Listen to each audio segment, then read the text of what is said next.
the hand sanitizer is gone. But the soap, the hand soap, it's there. It's completely available.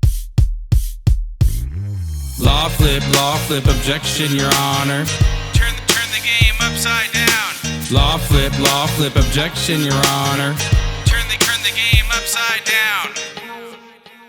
Hello, everybody. Welcome to LawFlip. It's a conversation about law, life, e-commerce, life hacks, business hacks, and everything in between. I'm your host, Benjy Smith, and we have Josh Walter here. So Josh wakes up before you do. He's one of the hardest working people I know. He's the co-founder and CEO of BrandJump. What do they do? Well, with almost 50 employees, BrandJump is an e-commerce sales and marketing company with a focused expertise in the home furnishing space. It sounds like a lot. Josh is gonna explain what he does. He's a boss, and I'm excited to have him on the show and share his story today. So share this with your friends, rate us, comment on everything. We wanna get involved and talk about what's going on. Let's flip the game upside down.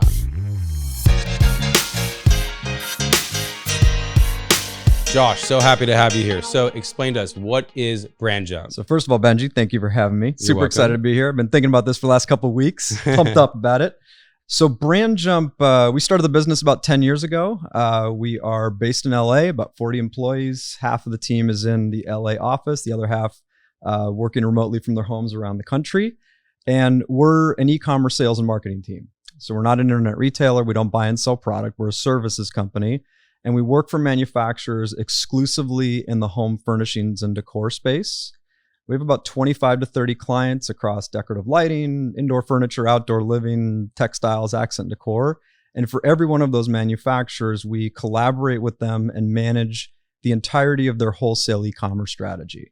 So our clients are manufacturers, and our mutual customers are major internet retailers throughout the US. So whether it be Amazon or Wayfair or One Kings Lane, we're responsible for driving that business on behalf of our manufacturer partners. Okay, so I sell couches.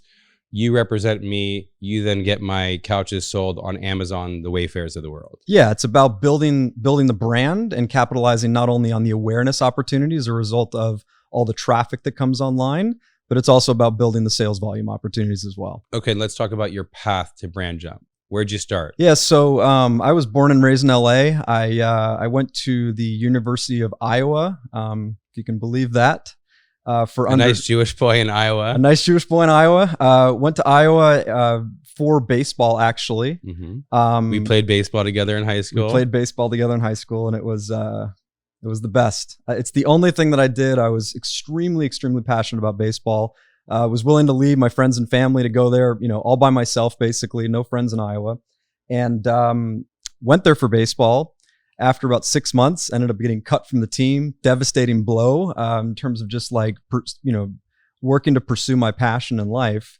But had so much fun in Iowa that I decided to stay there for another 4 years and finish out the degree. Came back to Los Angeles.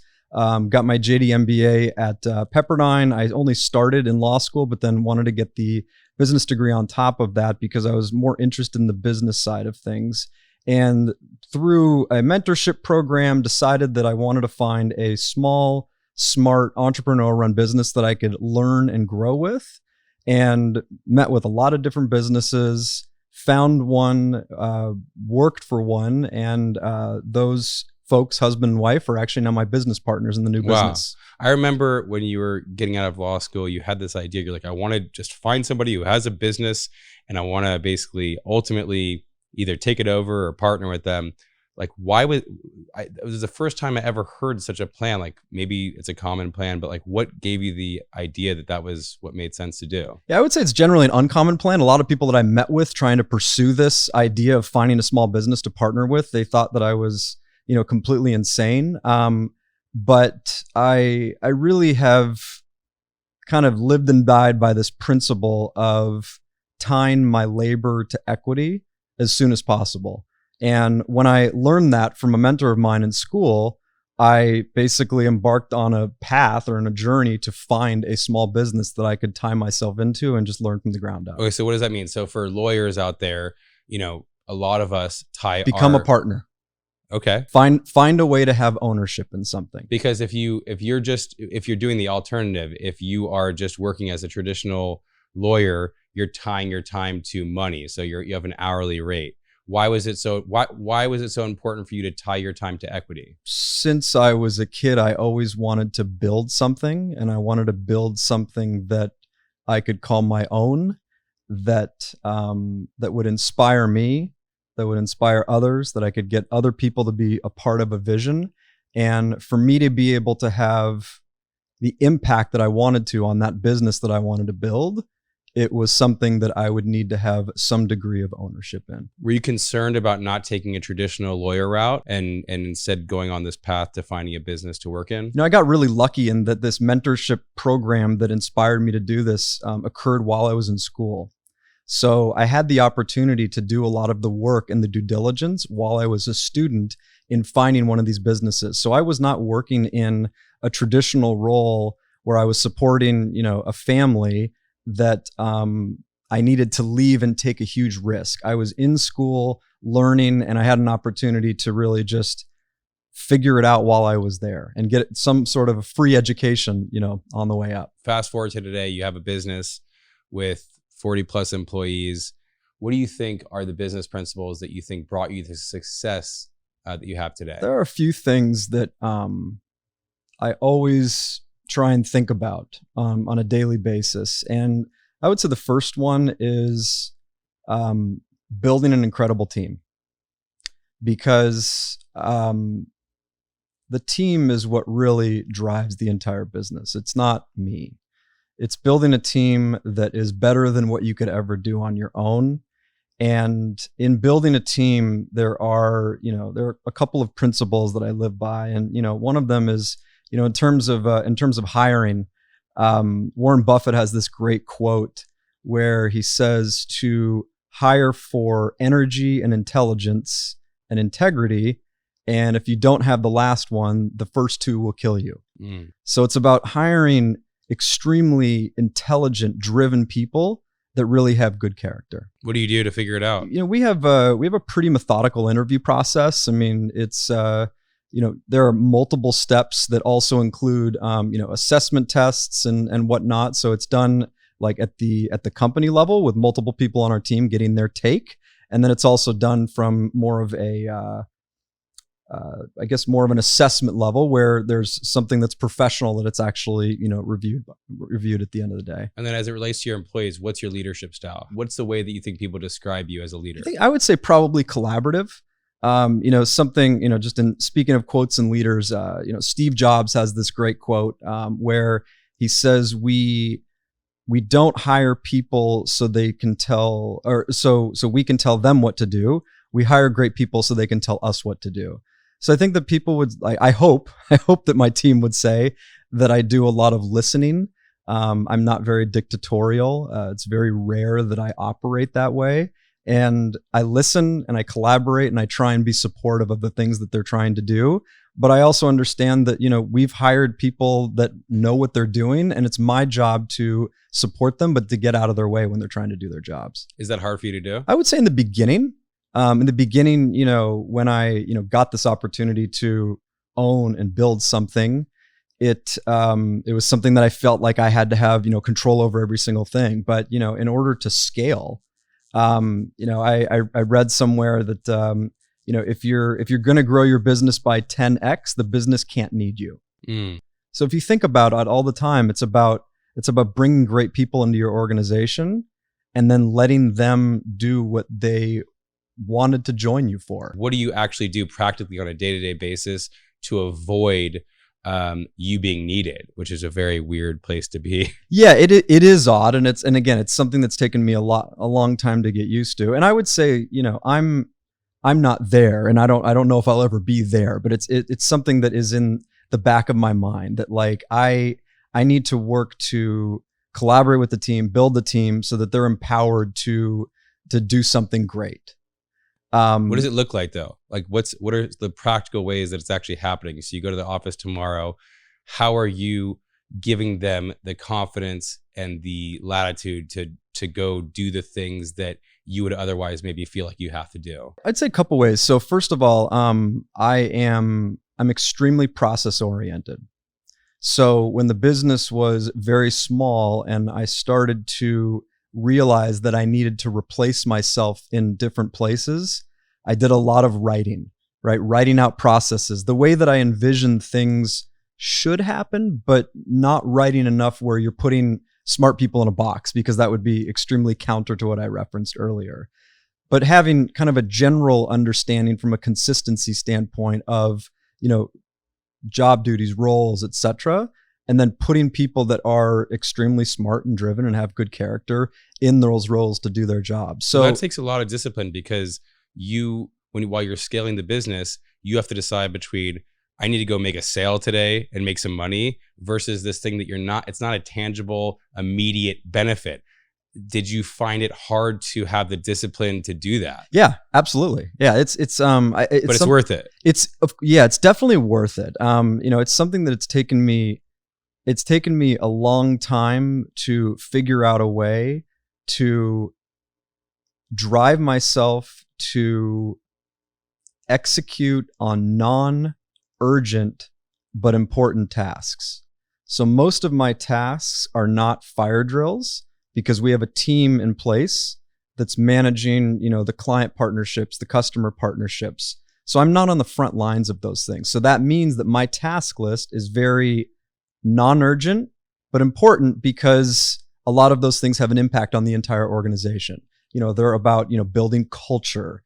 They're about building education programs, new business development, things like that, that if I waited 3 days, it wouldn't change anything, but I have to, force myself to spend the time on those things, because a lot of my time ends up impacting multiple people as opposed to just one individual thing. As you were scaling, were you able to allocate that time, even though you're like, dude, I gotta pay the bills, I gotta pay the bills right now.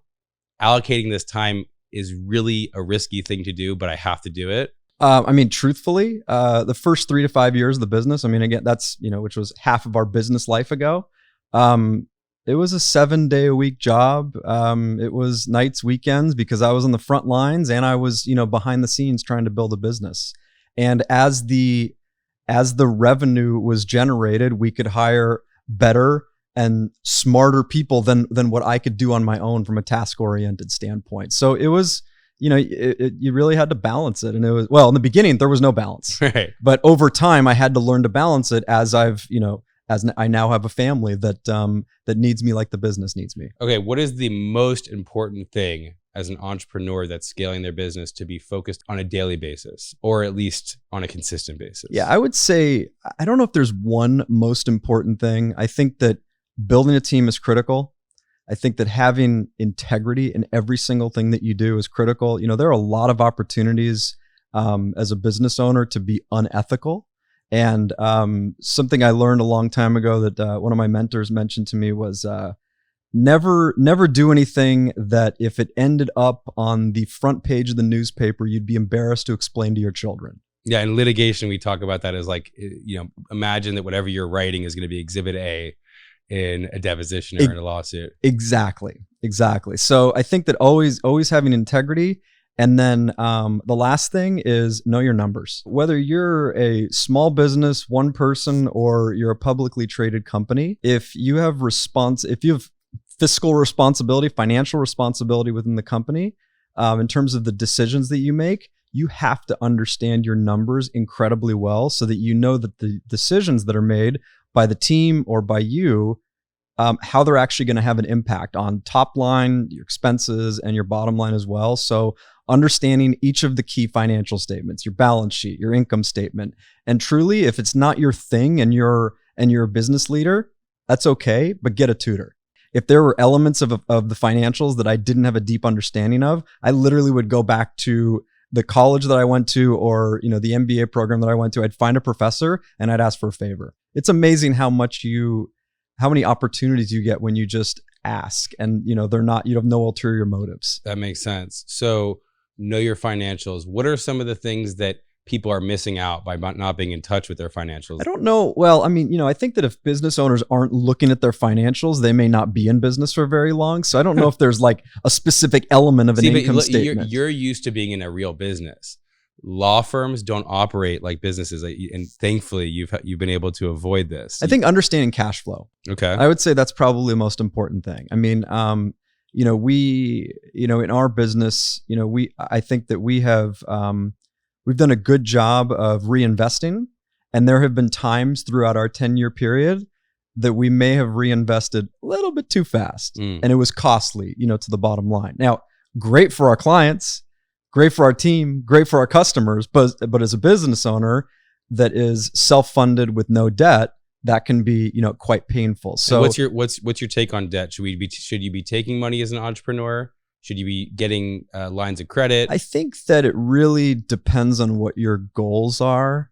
My business partner and I, we've chosen not to take on any debt. We have a line of credit because you need to have some sort of safety valve in the event of the coronavirus. Yeah, I'm not sure if that's a good segue into that. Maybe at some point.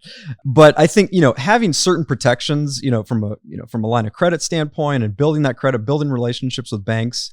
But for us, we wanted to make sure that we had control and we had to answer to our employees, our clients, and our mutual customers, and not to a bank and not to investors. Now, like I mentioned earlier, that can be quite costly because when you bring somebody new onto the team, that ends up dropping straight to your bottom line, right? Whereas if you're funding that with either, with debt or with other investors, you're not solely responsible. So, but at the same time, it's not that these things are bad. It just depends on what your goals are and how you want to how quickly you want to grow. I mean, like something that this business mentor that I had, another thing that he said to me was, and these are fun about debt. You love quotes. I love quotes. I mean, it's great. I get inspired by a lot of different things. And in this one quote that I really love is, banks will give you an umbrella when it's sunny outside, and they'll pull the umbrella when it rains. Right. When things get bad is when they can pull it from you. Sure. So we didn't want to ever put ourselves in that type of position. So we've operated based on, income and cash flow. Okay. So you have all sorts of mantras and hacks. Too many, I know. No, it's great. No, I love it. So one thing I've always known about you is you wake up super early. What does a typical day look like for Josh Walter? Pretty boring in some ways because it's the same thing every single day, but it's the way that I live. I'm the epitome of a creature of habit.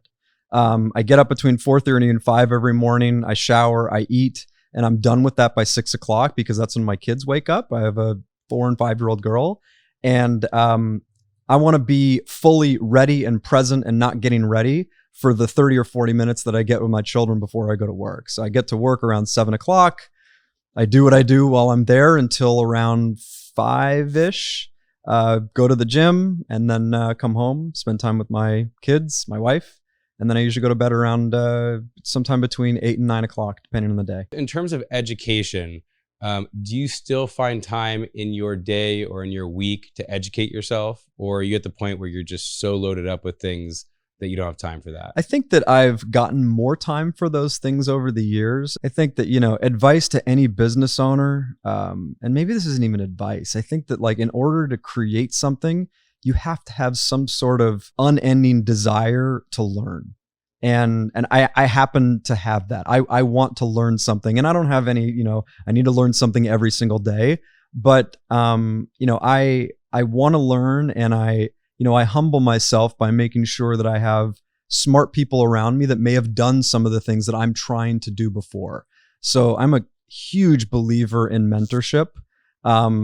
I don't have one mentor. I probably have 3 or 4 of them, and they each serve a different purpose, and they've done different elements of what I'm attempting to do at different points in their life. So I have an executive coach that's more of, kind of like day-to-day type of stuff, a call with her, every 1 to 2 weeks, talking about various business issues that are more appropriate to speak about with her as opposed to the team. I have more of kind of a high level, coach that I've been working with for the last 10 to 15 years. He's the guy that's given me a lot of these different quotes and rules the road and really kind of helped set me on my journey. So like I would say that How do you find these? So I want to go find mentors. How do I do it? I think that it's important to be open to it. And I don't think that you can actually, I think it's hard to just specifically seek one out. I had the opportunity when I was in business school to get into some program that I got this mentor, and it ended up changing my life. And I kept in touch with this person. I've been appreciative of, I've never paid anything for it, but my sincere appreciation for it and my listening to the things that he has, the paths that he's guided me around down, it's likely motivated him to continue to give because he sees that I want it. And then, with an executive coach, I think that, I would say there's an element of luck, but also as I mentioned earlier, a desire to find it. So if you see somebody that it's done the things that you've done before, ask the question, reach out to them, tell them what you're trying to do and how you think that they can help you do things. Okay. So I don't want to go dark because this is all positive stuff, but we got the coronavirus. Do you have any business news that isn't super depressing about the coronavirus, or is it all doom and gloom? I wouldn't say that it's all doom and gloom. I would say that there are a lot of very negative things happening, both from a health standpoint and from an economic standpoint. The thing to keep in mind is that there's still so much unknown and there's so much fear that's happening out there that hopefully the worst case scenario, which is what the stock market basically is scared of, doesn't happen. So I think that there's hope that the containment that's happening, in different parts of our country and the world will slow down the spread. I like it. Hope. I think that because everybody's predicting the worst case scenario, and that has not entirely happened yet, and it may not be as bad as everybody says. It's going to be tragic. It's already extremely tragic, but the economy says that it's even worse. Notwithstanding coronavirus, what are BrandJump's plans for the future? The economy is very strong. Coronavirus has created a tremendous amount of fear. This is not what it was in 2008. There was so much instability there. Whereas February, we had a great jobs report. So this is something that is going to be lasting, but it's not going to last forever. At some point it will be contained and the economy will return to health. In terms of BrandJump, something that is extremely important to me is continuing to find ways to add incremental value to our manufacturer clients and internet retail partners without changing our cost. So the way that we think of it is think about Amazon Prime, where you pay this fee and occasionally they'll raise the fee, but generally speaking, you're kind of paying the same thing since you started the membership. And there are all these different services that are added in. And that's what we've done. Amazon Video and exactly. And grocery, that used to be $250 extra. Now it's free, right? So what we're trying to do is build a model where we can continue to scale the business by partnering with extremely strong, client manufacturers, internet retailers, and then be able to reinvest that income into new services. So we are a people business at its core, but we're beginning to integrate technology into our company that's helping us become more efficiently internally and adding incremental value to our clients externally. Love it. Okay, let's move on to deal of the week. So Josh, give us your deal of the week. I love Flipboard. Flipboard is an app. It's a news consolidator. And basically what you do is you pick out a bunch of different topics that you're interested in. So maybe it's entrepreneurship, or it's politics, or daily news, or fitness, or whatever it is. And it's a news aggregator. So it aggregates a lot of articles. So part of my learning process is I am not reading a bunch of books, but I read bite-sized articles literally all day long. I bet I read 30 or 40 of them from whatever I feel like reading at that particular moment. Love that one. Okay, so mine is use common sense. So a lot of us, it comes somewhat natural. A lot of us, not so natural. So it's Corona season and you go to the stores and for some reason, the hand sanitizer is gone. But the hand soap, it's there. It's completely available. So you just buy the hand soap. And it goes to a bigger point. Use common sense. Don't do the whole group think thing where you hear things and you do it. Think a little bit. The cabeza. We are now on to the legal tip of the week. Now, Josh, give the folks at home a legal tip of the week. So I wouldn't say that this is a legal tip for lawyers. I would say that this is a legal tip probably for anybody or non-lawyers, whether it's business owners, business leadership, really anybody. Spend more time figuring out how you're going to get out of a contract than you spend getting into a contract. Josh? Well, so if you think about it, getting into a contract is really, really easy.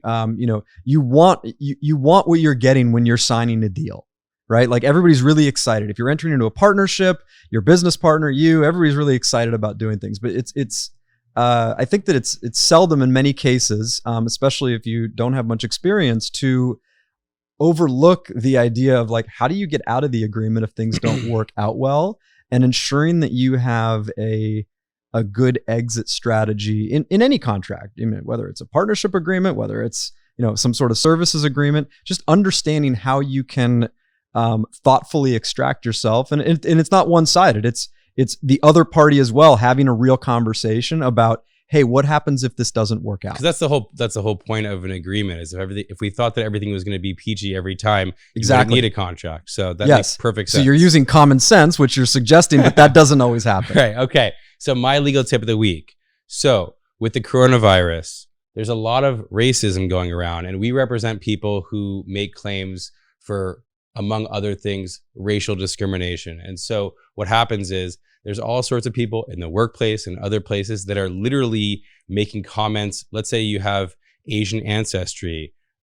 People are making comments like connecting the coronavirus and saying like, oh, stay out of the office because you're Asian. It sounds ridiculous, but in 2020, we think we're woke. It's still happening. We keep saying this. This stuff is really happening. So if that type of thing happens, you may have a claim for ancestral discrimination or race discrimination. And also, if you're coming down with symptoms of the coronavirus, you're feeling sick, if you are discriminated in any way, shape, or form based on symptoms you're having or perceived symptoms that you're having, you may have a claim for disability discrimination, because even if you don't actually have the coronavirus, disability discrimination applies to when people even perceive you to have an illness. So call us.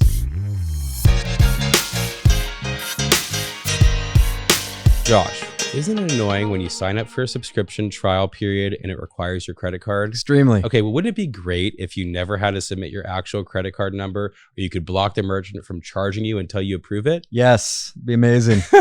Well, that's exactly what we have with Rock Paper. You get to create a proxy credit card on demand that's linked to your actual credit card or debit card. The merchant can only charge you when you say so, and you don't have to give your credit card number to another third party. It's that simple. What do you think about that, Josh? Sign me up. That's what we Seriously, did. send that to me. Okay, I will.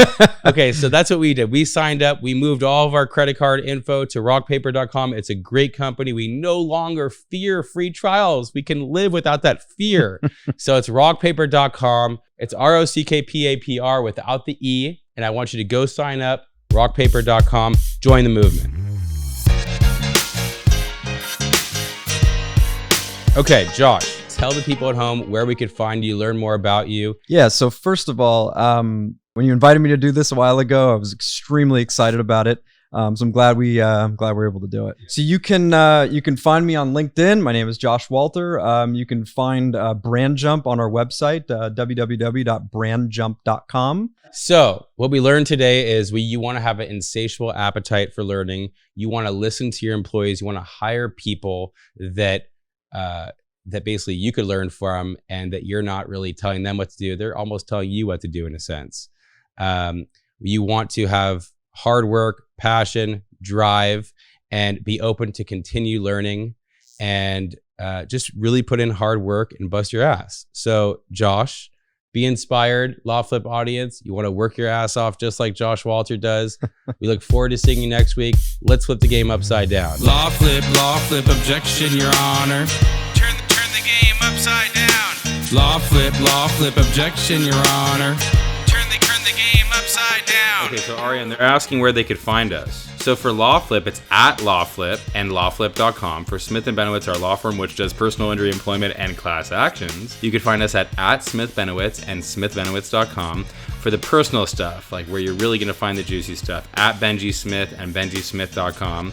At Wages Guru and LewisBenowitz.com for Lewis. Oh, so LawFlip is produced, directed, and edited by the young legend Ariane Tabibi, and visual effects and compositions by another young legend, Oren Azad. Intro music provided by Pen Practice. Pen Practice, what is it? Premium instrumentals for upcoming artists by the music industry's top producers. For more info, visit penpracticemusic.com. I had so much fun recording the intro song with my man Hilton Deuce Wright. Looking forward to hearing more and more from Pen Practice. So the LawFlip identity, this hot logo that you're looking at, created by Garrett Whiston and Travis Nagel. Special thank you to Shai and Seth from the Horwitz Marketing Agency. A huge thank you to Aaron and Vanessa from Smith & Benowitz for endlessly dealing with all of our podcast bullshit. And lastly, a huge thank you to our beautiful wives, Julie and Lisa, for supporting our vision, and all the love to all of our 4 boys combined. Disclaimer, this podcast is made available by Smith & Benowitz for educational and entertainment purposes only. It is only intended to provide general information and opinions about legal and other concepts, and is not intended to be used as a source of legal advice or relied on for legal advice. By listening to this podcast, you understand that no attorney-client relationship is being formed between you and Smith & Benowitz or any of its attorneys. This podcast should not be used as a substitute for competent legal advice from a licensed professional attorney in your state.